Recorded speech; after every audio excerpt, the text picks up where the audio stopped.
nossa aula ela não é propriamente para um judeu, porque o judeu, as fontes têm os seus rabinos, tá? Mas para aqueles que estão querendo compreender o judaísmo, então aqui é o canal. É judaísmo para não judeus, tá bom? Ou judaísmo para todos, ok? Então vamos lá. Veja só. A primeira questão que é trazida nessa parashá Noah, eu não quero entrar na questão do arco-íris agora, nem de como foi feita essa destruição do mundo, nem como os três fizeram novamente a população do mundo, nada disso. A queda de Noah, se aconteceu as coisas interessantes via Kabbalah naquela época, não, o momento agora é outro. Nós vamos falar de um outro assunto. E qual assunto que é? A Torre de Babel, tá bom?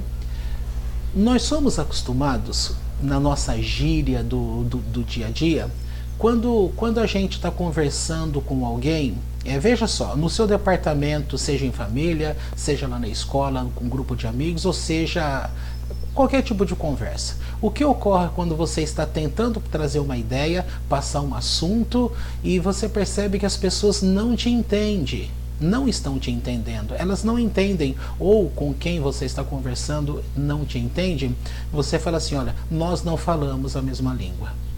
A questão de falar a mesma língua, ela já é trazida para nós nesse dia a dia, como falar a mesma língua é ter um mesmo padrão de entendimento, é ter uma união de ideia, é caminhar no mesmo propósito. Tá? E quando há essa divergência de ideias, nós costumamos falar assim, eu falo A, fulano entende Z. E todo mundo em qualquer parte desse nosso Brasil compreende esse tipo de abordagem, não é? Isso vale no sentido religioso, vale em qualquer tipo de sentido, é assim que a gente compreende. Isso não está errado de acordo com essa história da nossa parashá Noah. Por quê? Porque as pessoas tinham um mandamento do Eterno, e o mandamento do Eterno era que o homem crescesse, se multiplicasse e possuísse ou fizesse a população da terra, preenchesse a terra de homens. Portanto, você tem aí o espalhar enchendo a terra, e por consequência, para encher a terra, você vai ter o ato da multiplicação. Tá? Então o homem é dito que o primeiro mandamento para ele é justamente ter filhos, tá? Mas são outros detalhes, não vamos entrar aqui. Por outro lado, já entrando, basta você lembrar aquela história do rei Ezequias, quando recebe aquela palavra de Isaías, que era para ele colocar sua casa em dia, em ordem, porque ele morreria, e quando ele pergunta qual era o pecado dele tinha a ver o fato que ele não havia tido filhos, tá bom? Mas vamos deixar isso para lá agora. Vamos falar um pouquinho sobre essa questão da Torre de Babel. Tá? É sabido que Torre de Babel ela é construída por este famoso caçador Nimrod. Tá? Então é dito que Nimrod pode ser o mesmo daquele que foi morto por Esaú, tá? De quem ele pegou aquela roupa especial que vinha de Adão, tá bom? Mas que para ele Esaf não tinha efeito nenhum, mas ela teve efeito sim em Jacó, tá bom? Quando Isaac então vai dar a bênção, ele percebe ali dentro da tenda que havia o bom cheiro, o perfume, tá? Que vinha de onde? Vinha justamente dessa roupa sagrada que Deus tinha dado a Adão. Só para você lembrar, você que está acostumado com a gente nestes princípios, é só uma lembrança. Por outro lado, os historiadores também dizem que este Nimrod não era o mesmo, era outro. Tá? Mas a questão aqui, nós vamos entender que este é o fundador da Babilônia, Babel, e justamente a ideia era que eles congregassem todos os povos ali, visando o quê? Pensando em não ser destruídos novamente, porque o dilúvio já havia acontecido. Tá? Conforme eles estão fazendo a sua base, uma coisa importante, que aí é o texto do Rabat, por exemplo, ele está dando ênfase em relação a que, para aquela época, as construções tinham a ver com localidades que haviam pedras, portanto as construções eram com pedras, mas aqui é dito pela Torá que eles então criaram o tijolo.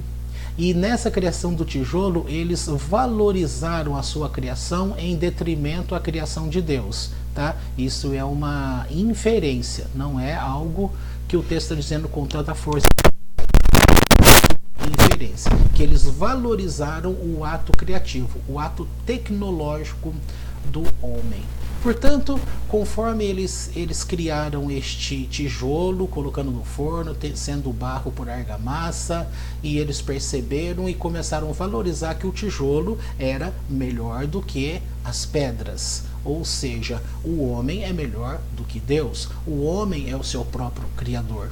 Nos tempos atuais, já vem vindo, né, que esta questão da física quântica, que mexe com os pensamentos, que traz essa visão de que você cria a tua realidade, tem que se tomar um cuidado muito grande aí também para que você não caia neste erro de estar caminhando sem de fato a presença de Hashem, a presença de Deus, a presença do Eterno, para levar em conta que você pode trazer tudo à existência, um fator criativo na tua vida, mas desconectado com Deus. Cuidado, é aqui que eu quero fazer esta particular, chamar a tua atenção para estas coisas. Então veja só, o texto ali do Rabat está chamando a atenção porque eles criaram o tijolo. E não é que rejeitaram a pedra, é que não havia pedra naquela região de Babilônia, tá? Então ali não tinha como fazer construções esperando-se por pedras, ok? Tá bom. Nesse sentido, conforme eles foram se ajuntando e criaram e começaram aquela construção daquela torre, num texto é chamado assim, uma torre tecnológica, tá? Depois vocês podem consultar o site rabat.org, e aí você dá uma lidinha lá, que tem bastante coisa interessante. Se você puder ter esse tempinho, garanto que você vai gostar de bastante coisas que tem ali. Muito, muito, muito útil a todos.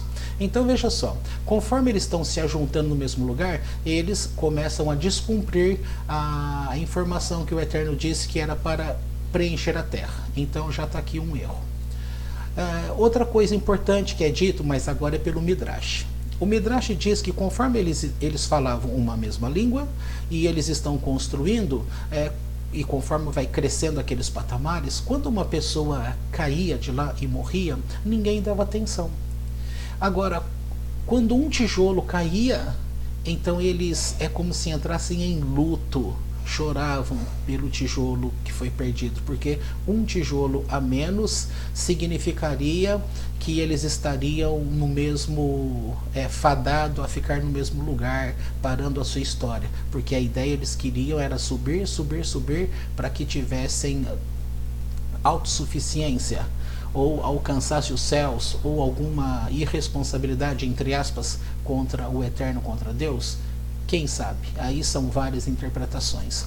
A questão é que o Midrash traz é que o tijolo que caía, ele tinha significado, e um ser humano que caía e morria era nada.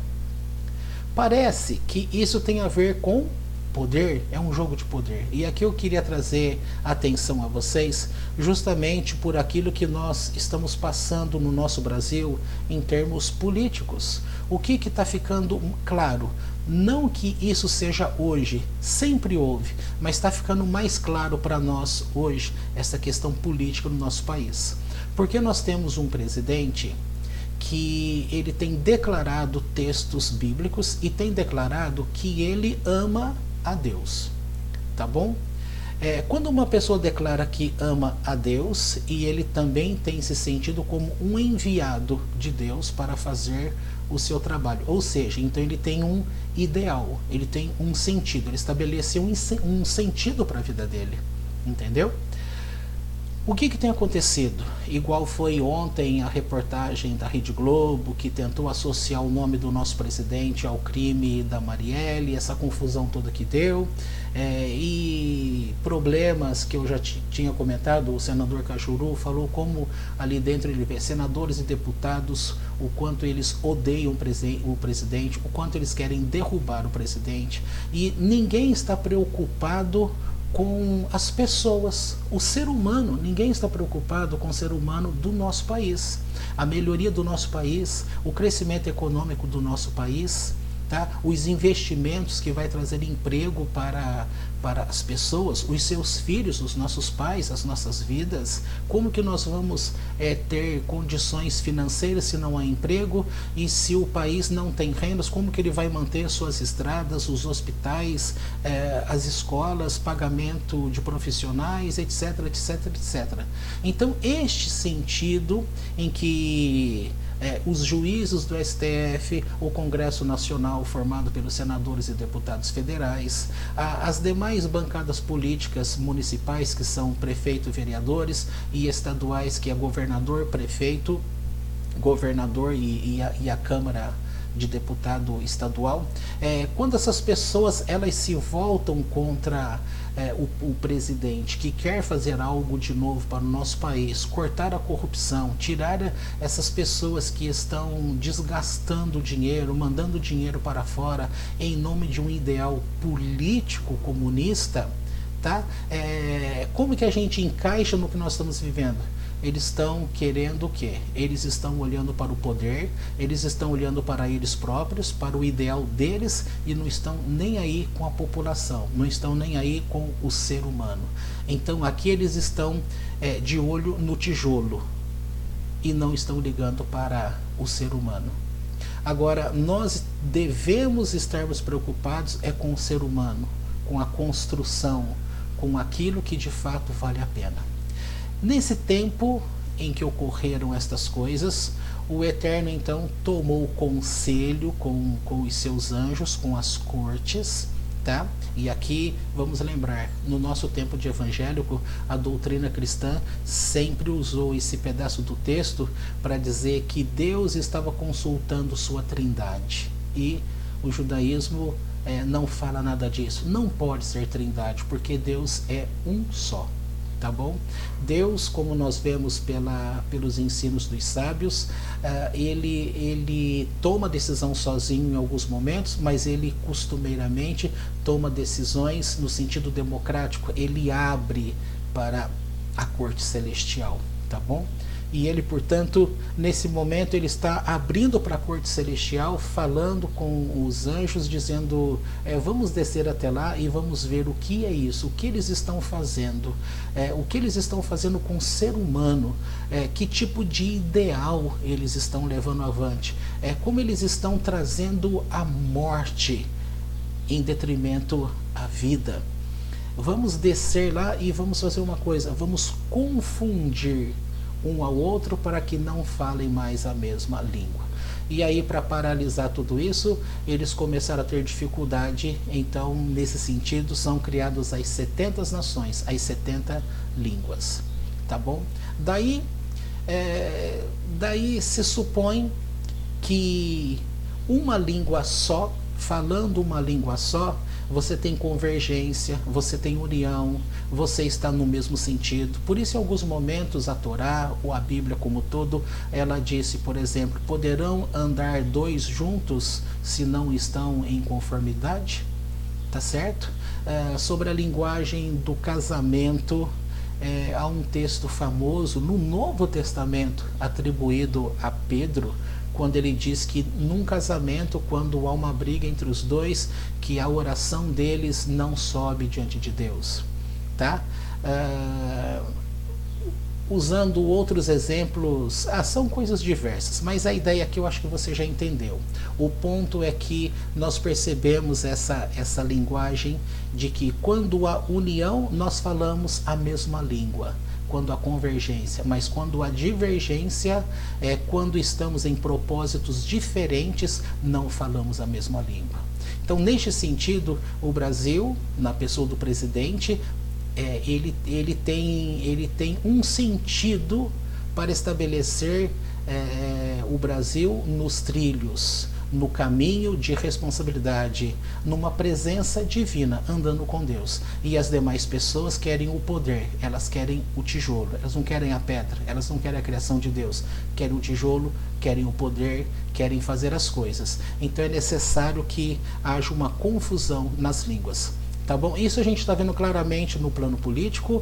Agora, se você perceber na tua própria vida, você com a tua família, você com os teus amigos, há momentos de fato que há uma divergência, que ninguém fala a mesma língua, que há briga, cada um puxa para um lado, e você vai perceber que vai precisar sentar e reorganizar para poder compreender as coisas, porque o correto é a gente ter um ideal e caminhar na mesma linha. Então este é o sentido que o Yair Alon ele tratou no Zohar Diário, não sei se é de hoje ou de ontem, eu não olhei a data, tá? Nessa questão de convergência. Tá bom? E eu trouxe isso para você porque faz parte do nosso dia a dia, faz parte do teu dia a dia na escola, em casa, no trabalho, dentro de congregações, onde quer que você esteja, você está ligado com pessoas, e onde há pessoas, há divergência de ideias. Mas veja só, o judaísmo, ele é pluralista. Ele gosta dessa diversidade de ideias. Quando você começa a debater ideias, permitindo um enriquecimento, é diferente. Mas nesse caso que estamos falando, essa divergência de ideias não é para um enriquecimento, é justamente para uma podridão, é para derrubar, é para ludibriar, é para enganar pessoas. Tá? Por isso usei o aspecto político, porque o que estão fazendo com o nosso presidente é para ludibriar, é para derrubar, é para trazer fatos mentirosos, é para tomar o poder, isso é um monte dessas coisas. Então, cuidado. Você tem andado unido ao seu filho? Você tem procurado compreender o seu filho? Eu sempre disse para vocês um poema de um homem chamado Otacílio. Então, num dado momento, na sua poesia, ele diz assim: então eu arrancarei os meus olhos e os colocarei no lugar dos teus. E você arrancará os teus olhos e os colocarás no lugar dos meus. Então eu passarei a ver com os teus olhos e você passará a ver com os meus. Quando você consegue compreender essas nuances, você consegue expandir a consciência, você consegue compreender, você consegue mudar a realidade quântica ao teu redor, você consegue compreender a Torá, compreender a linguagem dos sábios, você consegue tratar bem estas divergências de ideias. Isso traz crescimento. Mas quando esta confusão, você fala A, fulano entende B, então aí você diminui até aquilo que é criação divina, até aquilo que é importante para Deus, a alma humana, o ser humano. E lembrando do Midrash, se um ser humano nesse sentido morre ou está passando necessidades, ninguém está aí com nada, porque o importante é o sistema, o importante é o poder, o importante é aquilo que você quer. Mas quando você está centrado na organização divina, naquilo que Deus estabeleceu, em como Ele quer contar com você, e você dentro de um sistema que Deus estabeleceu, aí você vai valorizar o ser humano, e você vai chorar a morte do ser humano e não do tijolo que caiu. Entendeu? Pense nessas coisas, são coisas simples. Pense na sua família, pense no seu filho. Quantos filhos são brigados com os pais porque falta compreensão, falta você tentar enxergar com os olhos dos teus filhos, entender o lado dele, entender o lado do teu marido, entender o lado da tua esposa, entender o lado do teu rabino, do teu pastor, do teu padre, entender o lado do teu amigo, do teu patrão, entender o lado das pessoas que estão ao redor, e assim você vai poder influenciar para o bem pessoas, mas sempre com uma pauta que é para uma dignidade e não para um sistema que corrói, que mata, que corrompe e que é contra a Torá. Shalom a todos, espero que vocês tenham compreendido.